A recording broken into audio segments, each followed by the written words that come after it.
Clip video nkuko bari bamenyereye akazi kanje kari gukora ibintu by'ama clip video bizaba biri muri Kazoza Films hazo harimo na Kazoza Online TV nkuko kiwanyu vuba izotangura gukora ijahabona hazo harimo na Kazoza Productions ojeje ibintu by'ama audio gukora indirimbo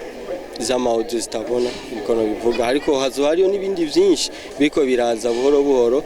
nitwamara kubishikana bien tuzusha tubishira ku mugaragara nabyo.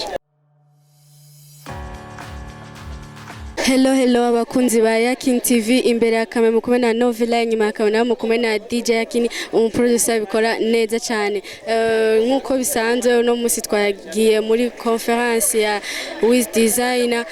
aho twumvise byinshi bitandukanye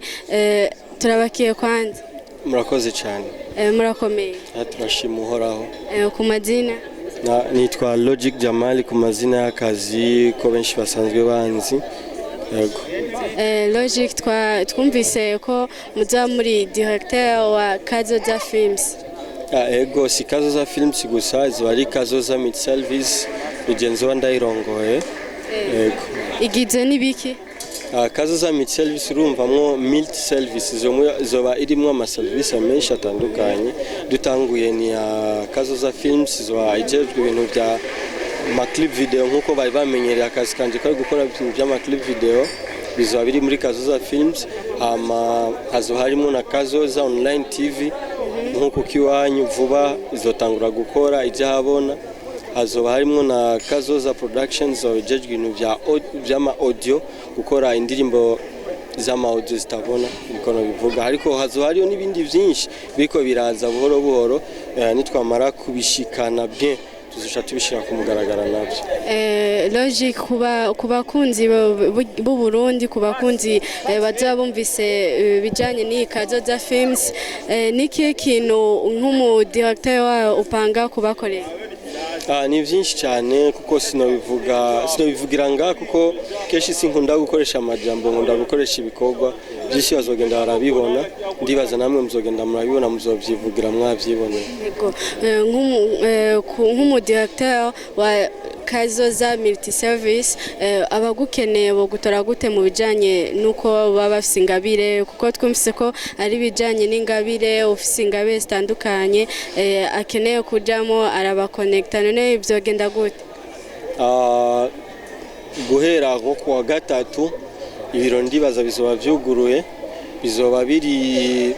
mu Carama inyuma y'isoko mu Kinama hamwe hari amashuri bita Saint Basile ndazi ko abantu benshi bahazi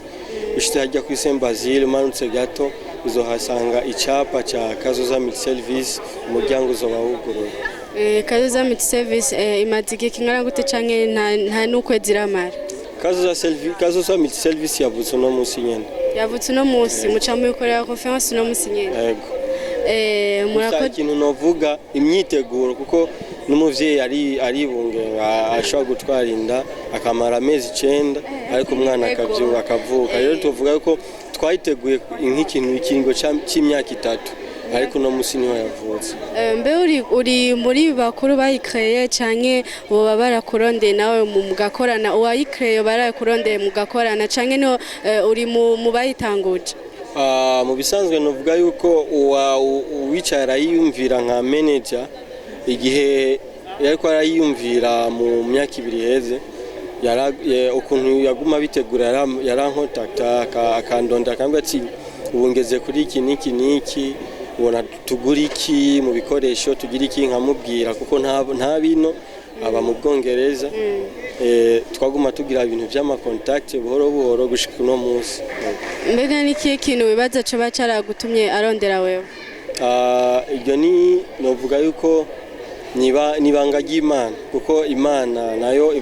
yashobora kuguha biciye kundi muntu kandi ashobora kuba yaravye ukuntu twabanye